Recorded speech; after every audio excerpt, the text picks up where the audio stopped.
I apologize. Let's look at, yeah, let's look at 29. Let's just start over again. Erase everything I said. At the taking of a penalty kick, a teammate of the kicker. Okay, so now we know it's a teammate of the kicker. Therefore, if he makes it, we have to retake the kick. If he misses it, then it's an indirect free kick from where the person broke the rule. Okay? The kick was taken and the ball was saved by the goalkeeper. Okay, so he misses it, but his teammate broke the rule, so it's got to be an indirect free kick. The only question is where. Exactly, where the guy stepped in at the top of the box. And in this question, you don't even have to know that. You just have to know that it's indirect free kick. Now, George, if the keeper saves it, in reality, you have to give an indirect free kick. You have to.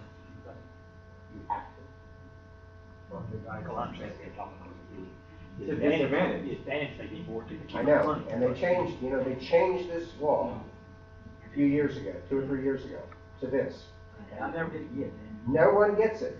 Yeah, because referee, don't blame it. That's right. Well, in defensive third, no advantage in the defensive third. So I mean, why not give him, the right. kick and enforce the rule? It's a puzzle. But we all know, we all watch the NFL on Sundays.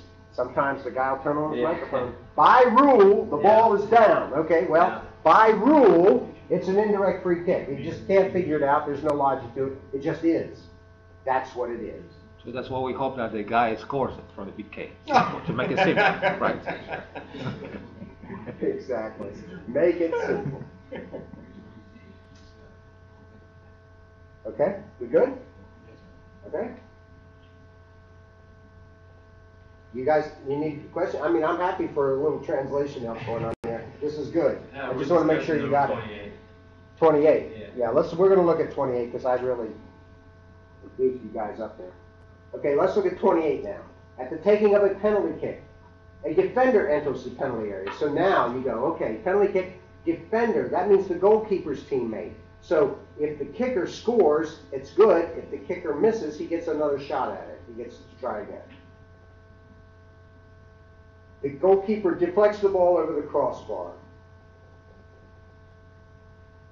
Now, this is why I say it's important to read the entire question and begin to ask yourself, what are they asking me about? They're asking me about penalty kick, law 14. Because it says, defender enters the penalty area before the kick was taken. That tells you this is a law 14 violation.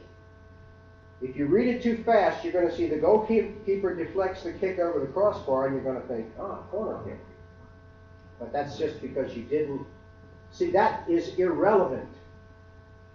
Doesn't matter where the ball went. The guy missed. That's all that matters. That's the static interference in these questions. You just have to learn to block it out, pull it aside. That doesn't matter. This is about law 14.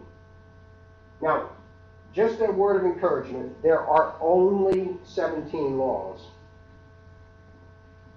And you can commit the subject of each law to memory. Law 1, field of play, law 2, ball, law 3, number of players, law 4, player equipment, right? No, law 3 is player equipment, law 4 is number of players, right? No. That's the other one. Okay, thank you. Law 5, powers and duties of the referee. Law 6, powers and duties of the assistant referee. Law 7 is the duration of the match. Law 8, start and restart of play. Law 9 is ball in and out of play. Is that right? Wow. And what's Law 10 then? Method of scoring. Method of scoring. And Law 11, offside. Law 12, fouls and misconduct. 13, free kicks. 14, penalty kicks. 15, throw-ins. 16, goal kicks. 17, corner kicks. So that's only 17 things to remember. But I'm telling you, I can't remember my students' names in my class now. I know, but the point is, it'll help you if you can go, oh, this is about Law 8. The brain, the computer will kick in, and it'll start going, oh, start and restart a play, drop ball, things like that. What do I do after a temporary stoppage? All of these things, and it'll guide you to the answer. So again, it's just it's a device. It's a little way to gain an advantage on these test taking things. George, let me keep on talking about the PK situation. Mm-hmm. I remember watching a video, I think it was in European League, about taking the PK, in which this player, passes the ball to his teammate, who waits until kicks the ball, Okay. and then he enters on the 18 and scores. Yes. Right? That's legal. So As long as the ball is kicked forward. forward. Yes. Okay. Yeah, correct. Good. So the PK is considered as a direct kick and direct kick. It's a form of a direct kick. A penalty kick is a particular type of a direct free kick. Because if the foul had not occurred in the penalty area, it would be a direct free kick anywhere else on the field. Okay, so if I kick and the keeper saves it and gets back to me, I can score.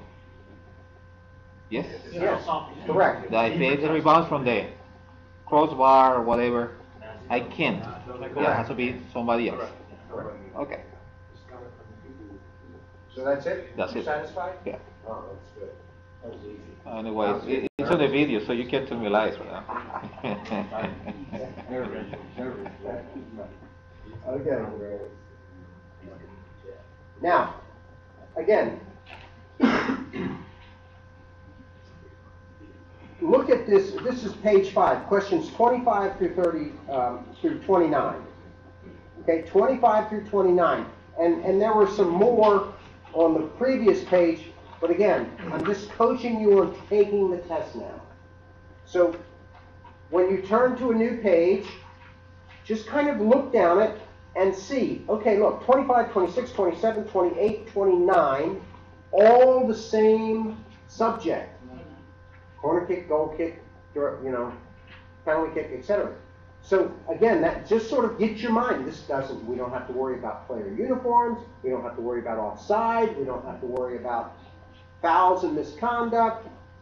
Well, yeah, because they got penalty kick. Okay. We don't have to worry about substitutions. In other words, there's a lot of these laws I can just put aside now. I can just kind of focus in on fouls and misconduct, because it does say penalty kick, direct kick, indirect free kick, and ball over the goal line, because it says corner kick, goal kick. And when is that going to happen? That's going to happen on a penalty kick.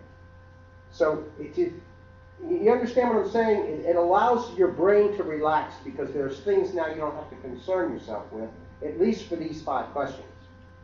Okay, so again, just another strategy for allowing your mind to relax and therefore function better when you're taking these kinds of tests. So especially you recommend reading all on. No, just what I'm saying. Yeah, the answer is You just see that they're all the related. same. So now it's like, okay, I can focus now, because I don't have to worry about law 1, the field of play. By chunks, right? Everything's just by blocks or chunks. Right. By chunks. Well, and it isn't true all the time, but like I say, if you go back to the previous page, you had the previous 3 questions plus these 5, so that's 8 questions in a row, all about the same thing. So you kind of get into a rhythm here. And that's important. I think that's why everybody does well on the offside, because it's all there together. You can just focus on offside. Pretty You much, don't have to yeah. think about anything else. Right, exactly. Just offside. And their diagrams from a lot of those Yeah. questions too. That helps.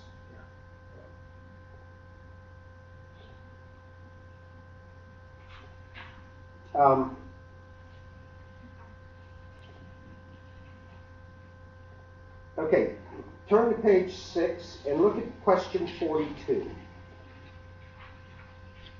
Now, this is very important here, because this is where you don't have to have this memorized, the laws, but you need to be familiar enough with what it says in here, so that when you see the same words on the test, you go, I remember seeing that before. So look at question 42. persistently infringes the law. What is that? Yellow card. I don't even have to read the question. It has to be a yellow card. A player persistently infringes the law. It has to be a yellow card. It might be a second yellow card. There may be more to the question, but it's at least one yellow card, right? Okay. Look at question 43. Violently strikes. A red card. It doesn't matter. It's the violently strikes anyone. The word violent and the word strike. The word strike is a law 12 word. Striking or attempting to strike. The word violent is a law 12 word. Send off. Excessive or force or violence. So again, it's just recognizing the words and then it tells you the answer.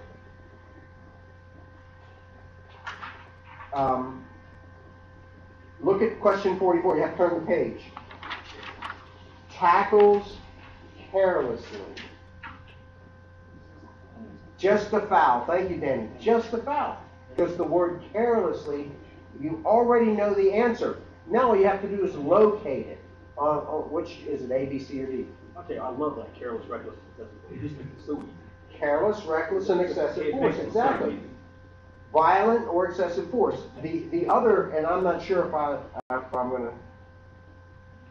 It does make it easy. It helps with communication. Coach Coach say, well, what was that? I said, that was careless. It was careless tackle. Or if I say reckless, yeah, sure. You'll say, oh, yeah, I agree. Now, the other, I don't see it right here, we may come across it, but the other phrase that you want to get stuck in your brain is, now I'm just talking about taking the test, endangers the safety of the player. That's red. It's red. And now, these guys have brought up another good point. Coach, referee, I want an explanation. Say, okay, why did you send him off? It should have just been a yellow card. He endangered the safety of the player. End of conversation. And I'll tell you, these coaches, these knowledgeable, in fact, at State Cup, this is off the subject, but I was watching, assessing a game, and